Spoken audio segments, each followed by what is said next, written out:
Queridas hermanas y hermanos de la Fraternidad del Santo Nombre, amigos y lectores del blog del Santo Nombre. Estamos nuevamente juntos ahora para el octavo vídeo de Fenomenología 2022, o la octava clase de este 2022.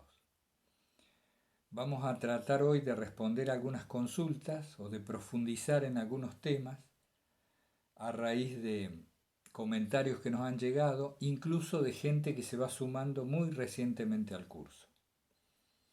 Aprovecho para comentarles, ustedes saben que se han ido armando ya grupos de trabajo práctico en torno a fenomenología.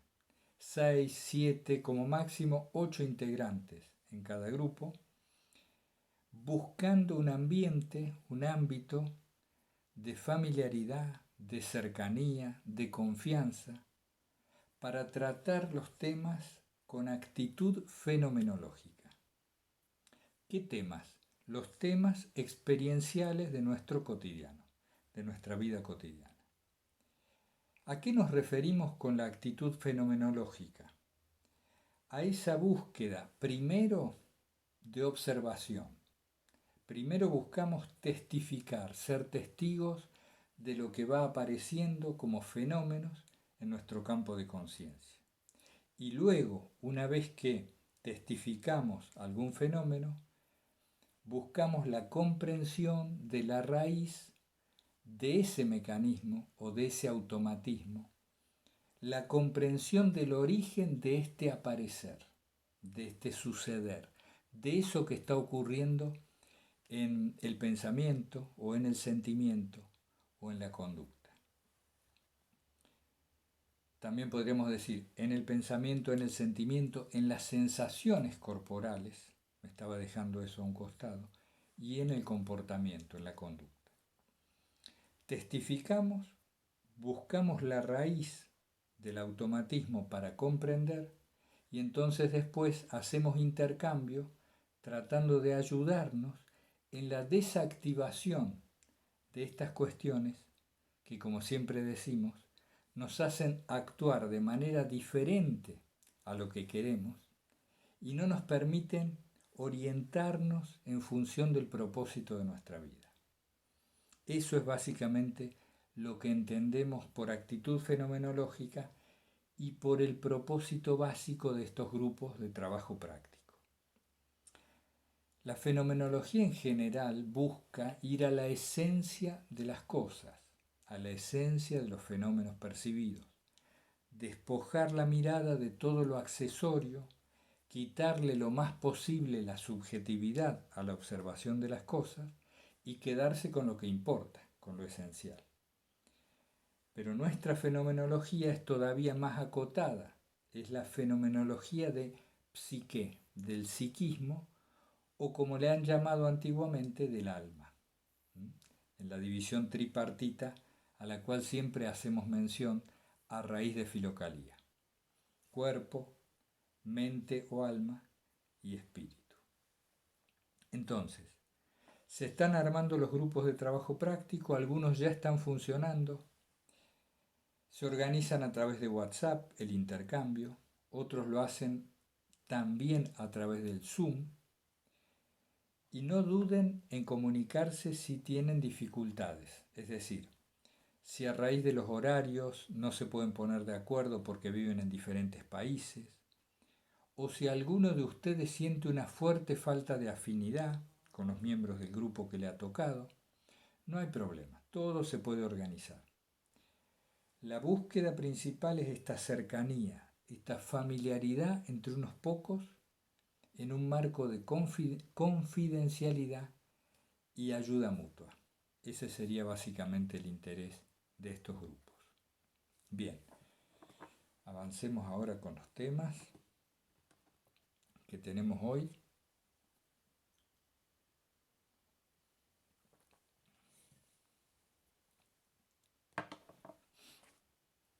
Una de las consultas que llegó de los comentarios tiene que ver con la tristeza, el tema de la tristeza en general.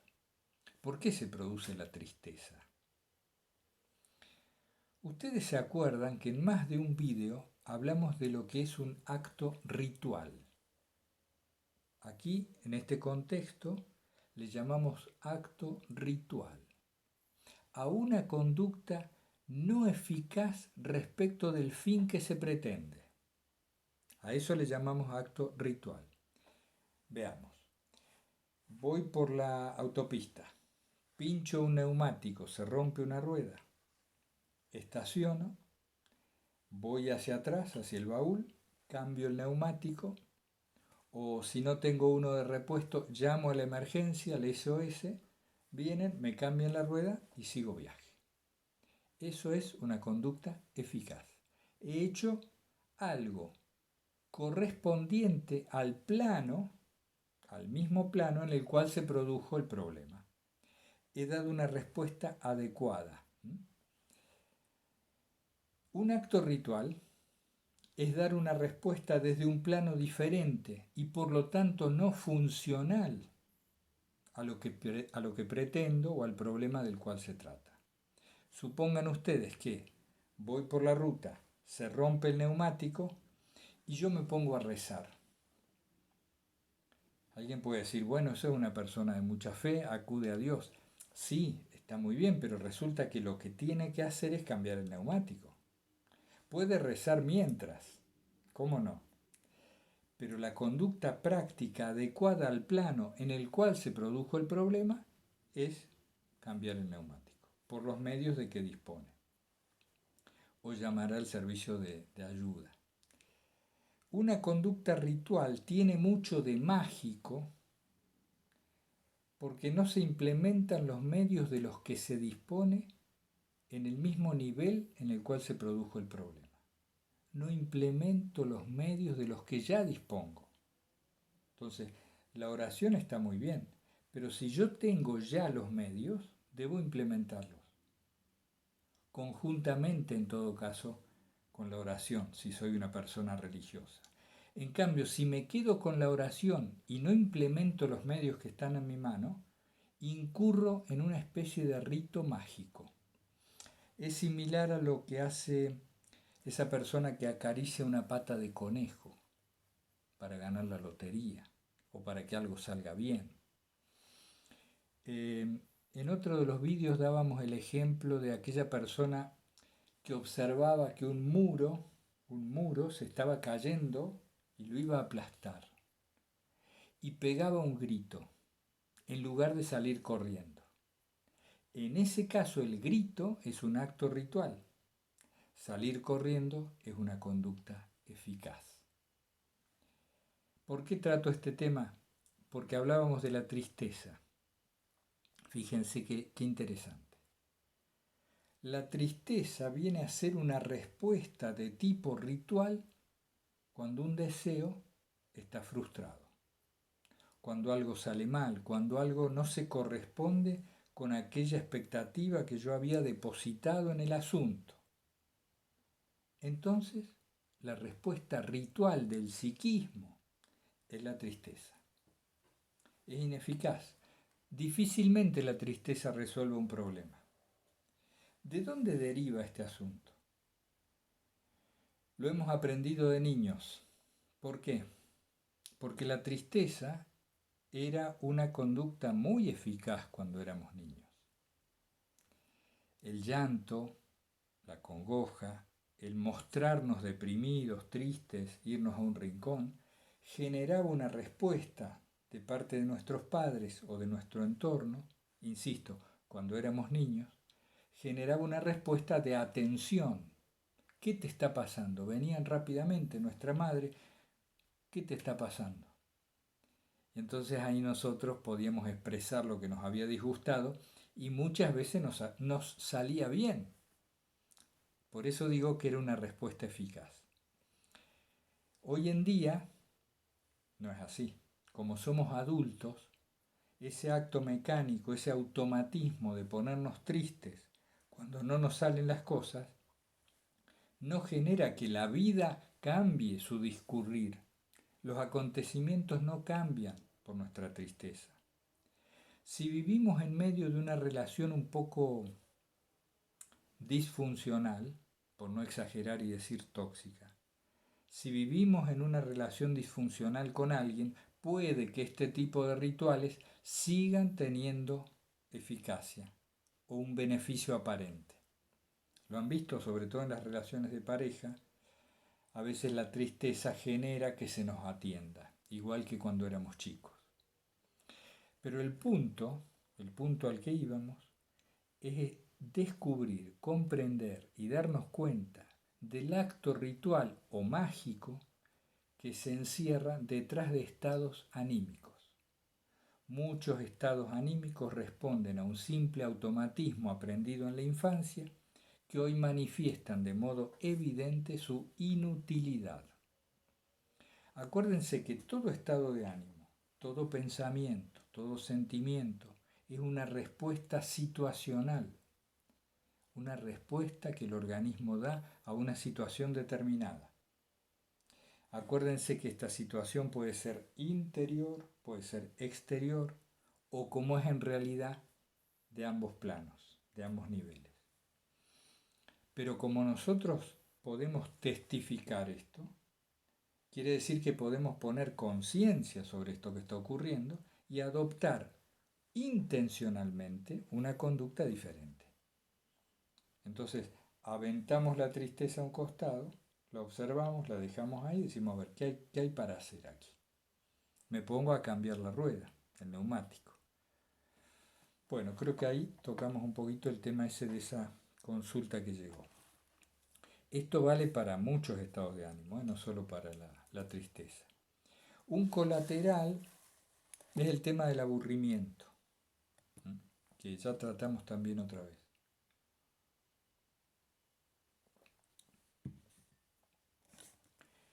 El aburrimiento, esa mirada tediosa en la que nos encontramos a veces, donde dando ya todo por sentado,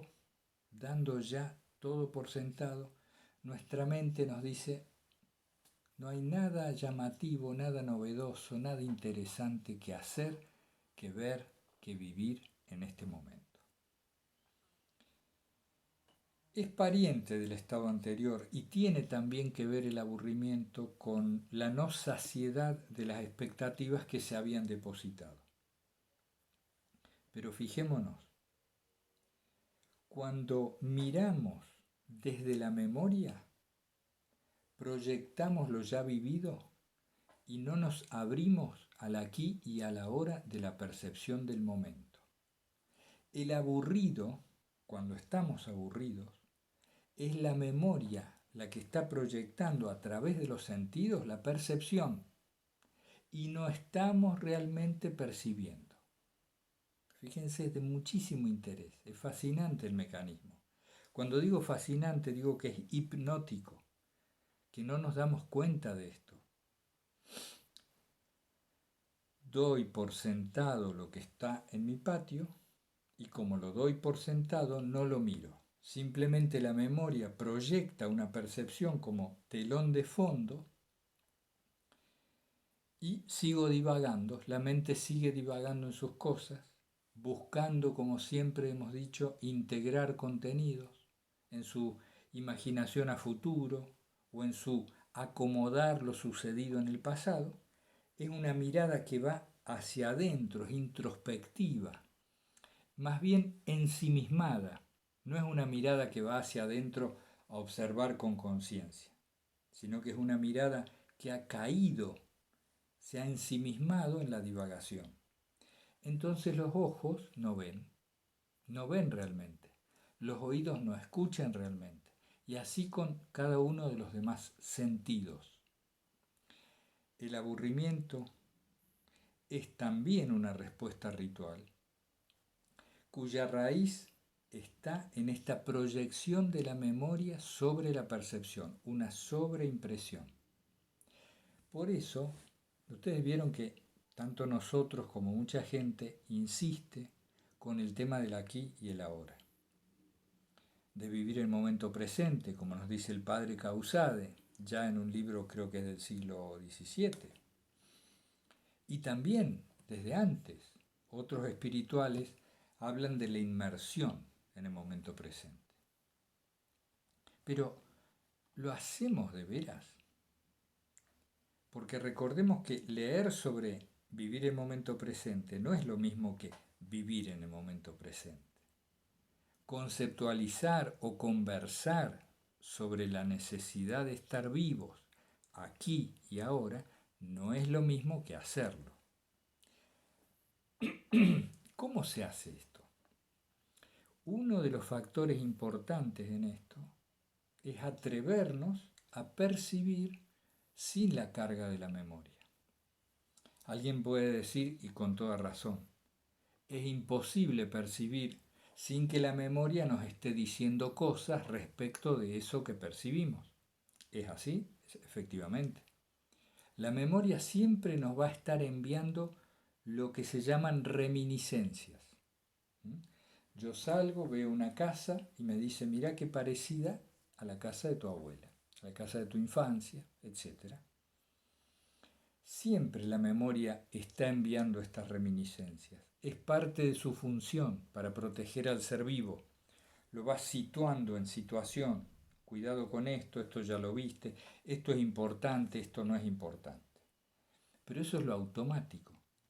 Con la conciencia yo puedo ver el objeto que percibo y también ver este funcionamiento de la memoria que tiende a imprimirse sobre el objeto. Y eso ya modifica la cosa. Les propongo un ejercicio a modo de práctica recomendada. En este caso unimos las dos cosas. Les propongo el clásico y conocido ejercicio del aprender a ver. O si les gusta más, el aprender a escuchar. O el sentido que más les convenga. Consiste en situarse quietos, elegir un objeto, por ejemplo la taza, la pongo frente a mí y me dispongo, miren qué fácil, 3 minutos. Me dispongo a observarla lo más detenidamente posible, lo más desprejuiciadamente que se pueda, en todos sus detalles. Ese es el ejercicio. Y así lo puedo hacer varias veces al día, con un cuadro, con una persona, o simplemente en la escena en la que me encuentro, como hacemos con el detenimiento, pero poniendo particular atención ahora en la percepción pura. Esto nos va a producir inmediatamente una mayor nitidez del objeto al cual estamos prestando atención, un mayor conocimiento de los detalles y los componentes de dicho objeto, y también nos va a permitir conocer todo lo que está pasando en el interior de la mente respecto del mismo.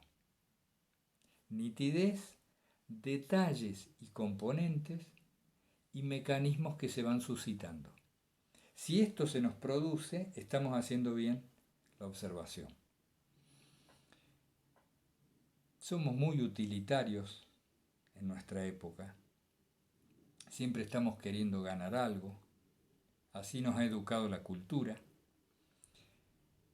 Pero en este caso tenemos que tratar de simplemente hacer el ejercicio. No vamos a notar un fruto inmediato en nuestra vida cotidiana o un gran beneficio. Es simplemente ir depurando la percepción, limpiándola, para aprender a ver. En general, y desde muy pequeños lo hacemos, no percibimos, sino que proyectamos memoria sobre la percepción.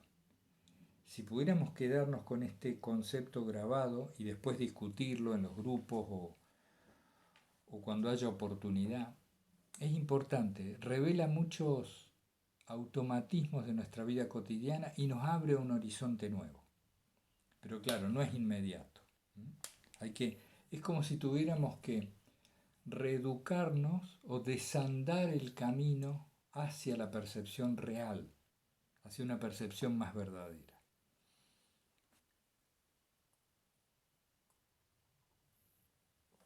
Entonces, ahí estábamos con eso, a ver qué tiempo va. Bien. Entonces tenemos la tristeza, tenemos el aburrimiento, que también tiene mucho de respuesta ritual o mágica, y hemos visto en la memoria el origen de esta sobreimposición en la percepción. Hemos sugerido la práctica del ver. También hablamos sobre los grupitos de trabajo práctico y hablemos ahora de otros dos temas. La comparación con los demás, la exposición al público, la autoestima. Forma parte un poco del mismo tema, aunque venían de distintos comentarios. La comparación es algo que produce mucho sufrimiento. Lo habrán experimentado todos. Cuando nos comparamos con los demás, casi inevitablemente sufrimos. A veces salimos bien parados cuando la mente nos compara con alguien a quien ella misma, la mente, considera inferior. Pero cuando este fenómeno se produce, inevitablemente se produce también el opuesto. Es decir, con aquel otro salimos mal parados en la comparación. La comparación es un mecanismo que tiene su utilidad en la supervivencia del ser vivo, pero muy acotada. Nuestra cultura lo ha llevado a unos extremos insanos, por lo menos, por decir poco. Para que se produzca una comparación necesitamos tener una representación de nosotros mismos. Es decir, empezamos a vivir desde una imagen de nosotros y no desde nosotros. ¿Cómo es posible? Sí, es lo mismo que cuando decimos que podemos vivir desde una espiritualidad conceptual o desde el espíritu. Es muy distinto vivir desde el espíritu que vivir desde una espiritualidad conceptual o derivada de la lectura que hice hace media hora. Del mismo modo, se puede caer en el vicio, en el automatismo de vivir desde una imagen de sí mismo y no desde sí mismo. A ver cómo les encaja esto que digo. Inevitablemente, lo hemos dicho ya en varios vídeos, inevitablemente a cada acción le corresponde una sensación. Y a cada sensación le corresponde una representación, una imagen. Como esto se da todo el tiempo, se produce una imagen de nosotros mismos. Cuando decimos Mario, Juan, Pedro, automáticamente aparece una imagen en nosotros de quién somos. ¿De quién somos? Se nos llama por nuestro nombre y aparece automáticamente la imagen. Cuando yo le cuento a un amigo, vos sabés que ayer yo estuve en tal ciudad, ahora que he andado viajando mucho, ayer estuve en tal ciudad. Cuando digo eso, ayer estuve, aparece la imagen de este en aquel lugar. Es decir, aparecen dos imágenes principales. La imagen del sujeto que estaba en aquel escenario. Pero esa imagen, que es interior, difícilmente se corresponde a la imagen que ustedes están viendo ahora o que yo mismo podría ver en el espejo. No, es una imagen mucho más completa y que está unida a un montón de sensaciones biográficas. Es decir, la memoria entera de este está en esa imagen, no solo el día de ayer. Cuando digo ayer estuve allá, ese estuve es sumamente complejo y rico en sensaciones, variado, tiene muchos componentes, porque ese estuve habla no solo de cómo estuve ayer, sino de cómo estoy hoy mirando aquel recuerdo y de cómo me imagino que voy a estar mañana. Esto no es para hacerles lío, es simplemente para mencionar que la vía de la memoria, el camino de la memoria, el camino de la imaginación, siempre están actuando en el presente. ¿Cómo actúan en el presente? Mediante una imagen de nosotros mismos. Esta imagen de nosotros mismos es como un balance, un saldo residual que se da por el mismo hecho de vivir. Es parte del mecanismo psicológico que el organismo tiene. Pero no podemos montar nuestra vida en la imagen de nosotros mismos. Cuando esto ocurre, sufrimos mucho la comparación.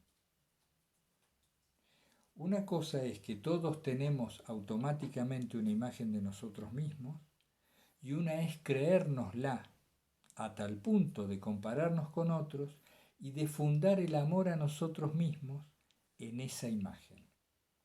Decíamos en alguna otra ocasión, quizá referido más a Filocalía, que la autoestima sana era aquella invariable, es decir, una autoestima que no cambiaba según mi conducta, sino que se basaba en la dignidad estable de ser hijo de Dios.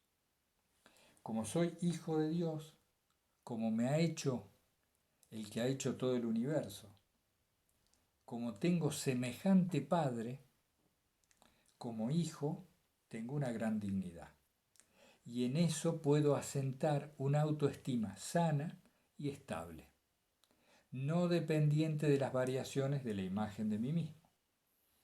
Entonces, el mecanismo comparativo, que tiene su utilidad, no ha de ser el modo en que nosotros nos relacionemos con los demás. ¿Por qué? Porque cada persona tiene su función. Cada persona nació en una determinada situación. Cada uno tiene su vocación, sus talentos, un trayecto, una trayectoria de vida y se encamina hacia una meta que puede derivar del propósito que se ha trazado, del designio de Dios o de otros factores. ¿Es mejor esta flor o aquella otra? ¿Es mejor un pino o un roble? ¿Es mejor el agua o el té? Es que depende. ¿Y de qué depende? Podemos decir de la situación que se está evaluando, pero también depende de quién lo está mirando. Porque cuando miro, lo hago a través de valores determinados. Es decir, el que mira nunca mira limpiamente, sino proyectando su escala de valores. Es una tontería compararse. Todo este lío puede terminar diciendo, compararnos es una tontería. ¿Por qué? Porque lo hago desde una escala de valores y desde una biografía.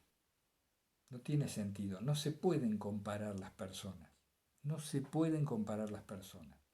Todos hemos partido desde distintos sitios, de determinada familia, de determinado estrato socioeconómico, con tales facultades, con tales dificultades.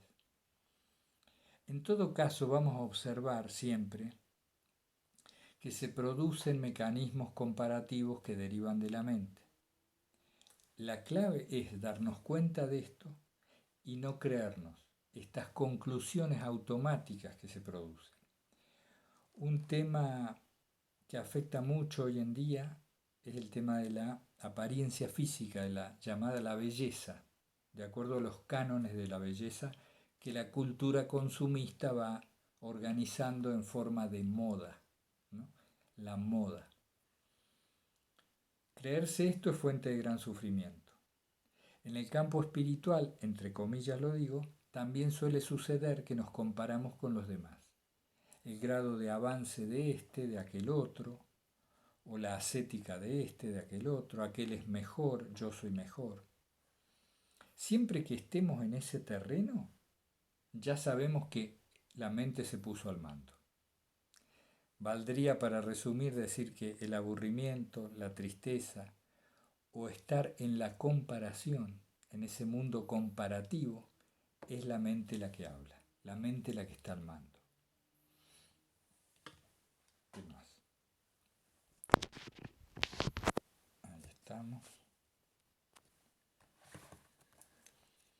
Entonces, este tema perjudica mucho cuando uno, por ejemplo, a alguien le toca trabajar en un aula, dar discursos, filmar un vídeo o hasta puede ser en la misa, en la Eucaristía, cuando le toca ir a leer una de las lecturas. En cualquier situación de mayor o menor escala donde se expone la persona a la mirada ajena de modo manifiesto, en cualquier situación, estos mecanismos inhiben o estimulan. Entonces hay que estar atentos a eso. Y una solución posible es ponerlo mejor, lo que siempre hablamos de cualquier acción o conducta. Poner lo mejor de uno mismo en lo que se está haciendo y darnos cuenta que los juicios, las evaluaciones que los demás harán de nuestra labor no habla de nosotros mismos realmente, sino de la escala de valores comparativa que está actuando en el otro, no en mí. Fíjense que esto es muy simple y nos resuelve el problema de la timidez, de la inhibición o por otro lado de la exaltación cuando tenemos que relacionarnos con los demás. Los juicios que los demás aplican sobre nosotros, sean positivos o negativos, no hablan nunca de nosotros. Hablan de la misma persona que emite el juicio, de su forma de ver la vida, de lo que valora o disvalora. Habla incluso hasta del estado de ánimo que esa persona está teniendo en ese momento.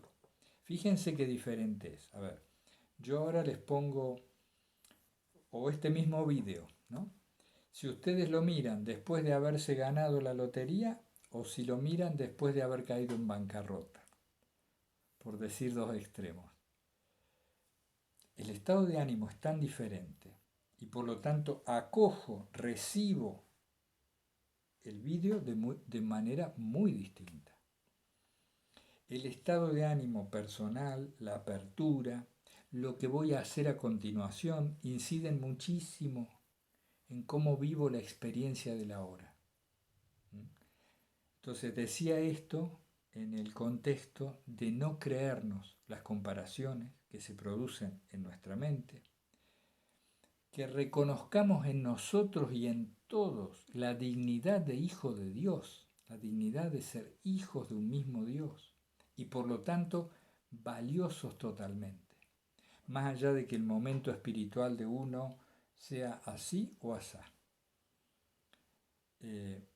Esto es importante, valorarnos de manera estable por esa dignidad innata y a los demás del mismo modo. No creernos los juicios comparativos automáticos y, finalmente, repito, tomar conciencia de que la mirada ajena sobre nosotros nunca habla de nosotros, habla del que mira. Bien, ahí con ese tema. Son temas que ustedes verán que es empezar a desarrollar un poquito y dice, pero queda tela, como dicen acá en España, queda tela, ¿no?, para cortar o materia para tratar. Bueno, depende de lo que vayamos conversando en los grupitos de trabajo práctico y entre nosotros. La comparación, la exposición, la autoestima. Después hay una pregunta que surge respecto de la oración de Jesús. Llegó un correo con este tema, pero esta persona que nos comenta esto lo hace en el contexto de fenomenología. Dice, empecé a ver los vídeos y nos comenta esto. Que al empezar a practicar la oración de Jesús, se encuentra con que las devociones que vivía anteriormente o ciertas costumbres en la oración que antes eran muy manifiestas o muy usuales, se van perdiendo. Y esto la deja en una especie de desierto, en una especie de sensación extraña. Y se consultaba sobre esto, qué opinábamos sobre el tema. En toda filocalía, ustedes saben que, aprovecho para repetirlo, ustedes saben que esto que hacemos, a lo cual hemos llamado curso de fenomenología, es traducir en unas palabras más de nuestra época y de nuestra experiencia, lo que se transmite en Filocalía. Los filocálicos eran monjes que practicaban una muy aguda autoobservación de los automatismos, pero la recopilación de estos textos, de estos escritos, se hace en un lenguaje de más difícil lectura para alguna gente. Entonces nosotros también lo hablamos un poco en este otro lenguaje que nos resulta más afín a algunos, no a todos, por cierto. Me fui del tema. Entonces se consultaba sobre la oración de Jesús. La oración de Jesús produce una gran simplificación de la espiritualidad de la persona. Tiende a simplificarnos rápidamente nuestras devociones, nuestro modo de orar, incluso diría de vivir. Entonces no hay que temer esto. Si uno se siente llamado a la oración de Jesús y la ha empezado a practicar, lo cual ya es un indicador de ese llamado, de que el Espíritu está actuando por ese camino, no hay que asustarse. Hay que ir evaluando, dejarla que fluya, perseverar en ella. Y sí, se va a producir quizá una simplificación importante, un creciente abandono de otro tipo de oraciones quizá más extensas, con más palabras, más discursivas. Y mucha gente, una vez que conoce esta forma simple y unificadora de oración, no la abandona jamás. Otros pasan por la oración de Jesús como una etapa, descubriendo luego que aquella otra forma de devoción le resulta más adecuada, y ningún problema. Acá lo importante es la búsqueda de la unión con Dios y la forma de oración que más nos acerque a Dios en nuestro corazón es la que nos sirve. Hay que darse permiso para cambiar, si es el caso, para cambiar de forma, y también estar atentos a no hacer un turismo de formas, ¿no? A no ir cambiando muy seguido, porque esto no permite que un determinado tipo de oración haga raíz en nosotros. Así que hay que ir cotejando, darle un tiempo a tal forma, pero si no anda, hay que buscar otra, no hay problema. Esa era otra consulta. Cambio de modos de orar. El tema del desierto.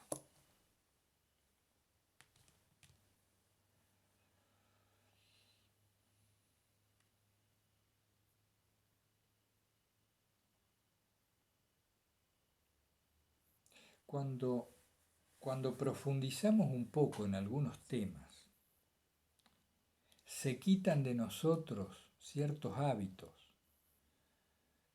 Nos quedamos un poco en lo que se ha llamado habitualmente el desierto. Es decir, lo nuevo todavía no apareció, lo nuevo todavía no se ha manifestado, lo viejo ya no sirve. A ese periodo habitualmente se le ha llamado el desierto.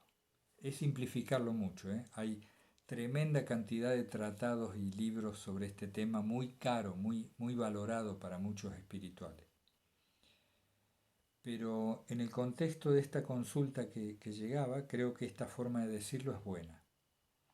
Cuando lo viejo va muriendo o ha muerto, pero lo nuevo todavía no ha nacido o no es muy manifiesto, ese periodo que hay que afrontar con paciencia, con mucha oración, es lo que se llama el desierto. Bien, a ver cuánto tiempo va.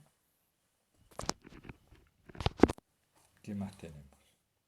Vamos a parar aquí un poquito y seguimos.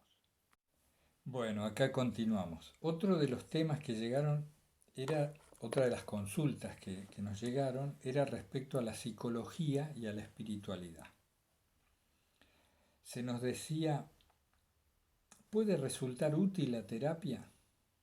¿Puede resultar útil? ¿O hay que afrontar todo desde la espiritualidad?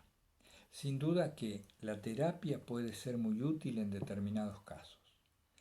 Esta consulta llegaba a raíz del vídeo anterior, donde nosotros decíamos que hay un permanente trabajo mental de integración de los contenidos que se han vivido, porque la mente busca acomodar las piezas biográficas de un modo coherente, en función de una figura final del rompecabezas que nosotros sintetizábamos como la figura a la cual da lugar el sentido de la propia vida. Es decir, este dibujo al cual tiende toda nuestra vida depende del sentido o el significado que le demos a nuestra vida o que hayamos descubierto. Entonces también mencionábamos que había ciertos traumas, ciertos hechos muy dolorosos de la infancia, por lo general, la adolescencia, que claro, la mente no podía integrar. Y por eso esto terminaba siendo un divague muy recurrente o sueños frecuentes o problemáticas de la cual la persona nunca sale, siempre está hablando de lo mismo o en torno a una cierta temática. Entonces se nos decía, ¿puede servir para esos casos la terapia? Sí y no. Sí y no. A muchas personas de manera innegable la terapia, incluso la terapia tradicional, la más tradicional como el psicoanálisis, u otras escuelas terapéuticas que han ido surgiendo durante todo el siglo XX, incluso principios del siglo XXI, han servido y sirven mucho a determinadas personas. Sí, no se puede negar. A veces hace falta. En otros casos, si se quiere profundizar, la espiritualidad es imprescindible. ¿En qué se diferencia? ¿En qué se diferencia la espiritualidad de la psicología o la terapia psicológica de la terapia espiritual?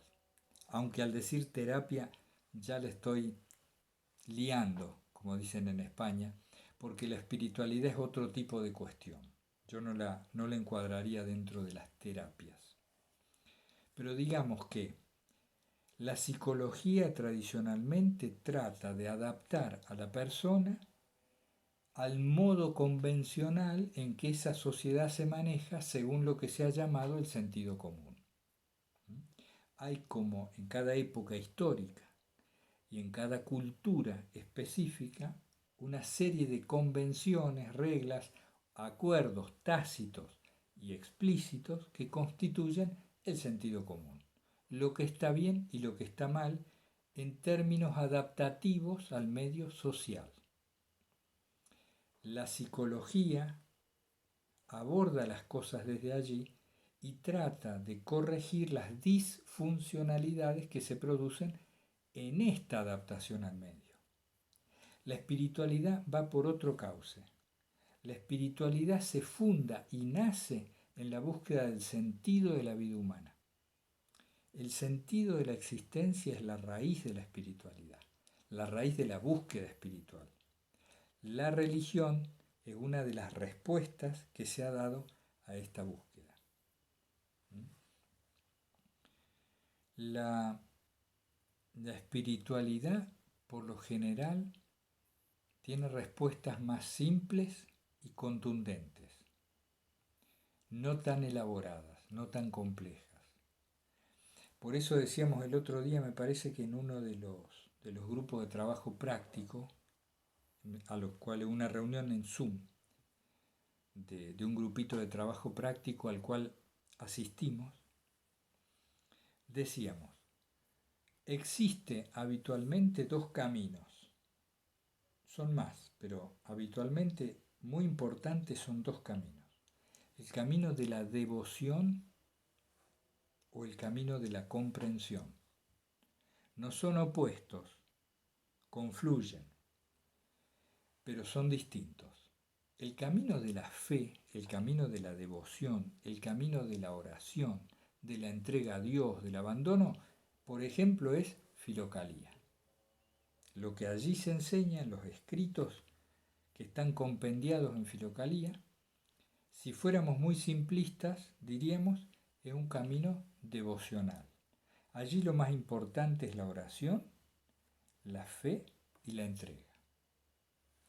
Fenomenología, por ejemplo, aunque es una traducción que hacemos de eso mismo, busca más la comprensión, necesita una mayor complejidad intelectual, es un camino a lo mejor más largo, tiene más componentes, puede parecer más liado, pero ¿qué pasa? A mucha gente le sirve ir por ahí.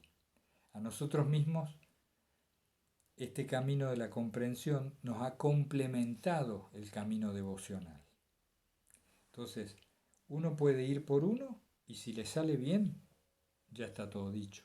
El camino de la fe, de la oración, de la entrega a la voluntad divina, si uno lo encaja, es rápido, simple y muy fructífero. Pero si no sale, es bueno complementarlo con la comprensión. La psicología yo la ubicaría un poco más al costado de la fenomenología y un poco más rudimentaria. Yo diría que es una forma más masiva de abordar problemáticas. No le hace falta a todo el mundo andar buscando la raíz de los automatismos. Muchas veces lo que nos hace falta son técnicas más prácticas de vencer una fobia o de abordar un tema específico. Pero sin duda que la psicología puede ayudar y mucho a mucha gente. Eso está fuera de duda. Bueno, ¿qué más nos queda? Yo creo que ya estamos. 7, por ahí vamos. No, yo creo que ya estamos por hoy para no hacer más lío.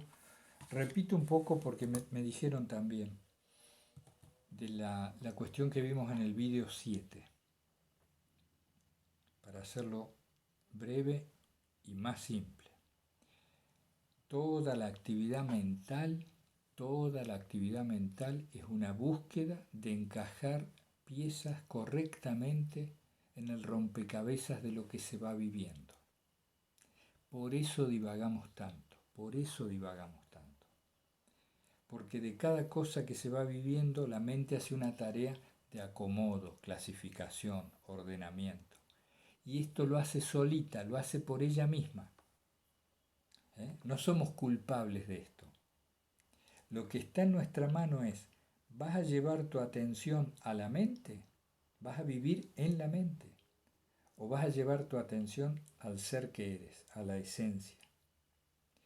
Recordábamos y recordemos que todo trabajo mental es digestión de las vivencias. Y en ese sentido decíamos, no tiene sentido que uno atienda a los intestinos. Del mismo modo, no tiene sentido que atendamos a la digestión mental de los contenidos psicológicos. Explicábamos que esta tarea de integración se produce siempre en función de la imagen final del rompecabezas. Igual que cuando chicos acomodábamos las piezas para poder armar el arbolito, el barco, el mar, la casita que estaba en esa foto. En el caso de la vida humana es mucho más complejo porque esta pieza, esta figura final va cambiando según la etapa vital y según el sentido que le demos a nuestra propia vida. Por eso es importante unificar nuestro propósito. Siempre hay que unificar el propósito de la vida. Algunos autores le llaman a esto poder encontrar un corazón sin división, que no haya división interior en nuestro corazón, que lo que busquemos sea siempre lo mismo. ¿Cómo? ¿Cómo es posible? Si hay un día que yo pretendo, por ejemplo, limpiar el patio, otro día pretendo ganar dinero, otro día voy a ver amigos. ¿Cómo que siempre pretendo lo mismo? Sí, porque el propósito tiene que trascender las coyunturas. Nuestro propósito de vida atraviesa las diferentes actividades que realicemos, englobándolas en un mismo simbolismo, en un mismo significado. De ese tipo de propósito estamos hablando. Entonces, yo puedo ir a la oficina, puedo ir al transporte público, puedo visitar amigos, puedo limpiar el patio, ganar dinero, pero a todo eso lo hago en función de un mismo propósito que es mayor que todos ellos y al cual le llamo el sentido de mi vida. Dábamos el ejemplo de una cuerda que unifica las cuentas de un collar o de un rosario. Eso es el sentido, eso es el propósito.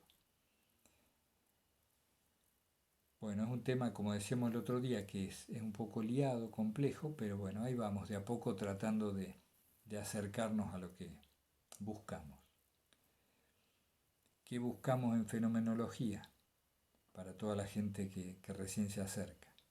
Buscamos descubrir los automatismos, eso que nos hace actuar de un modo no deseado, como no queremos actuar. Si descubrimos la raíz de estos automatismos, se desactivan o al menos se alivianan mucho, se hacen más fáciles de modificar. Bueno, eso es todo por ahora. Les mando un abrazo fraterno a todos, invocando, de ser posible sin cesar, el santo nombre del Señor Jesús. Hasta pronto.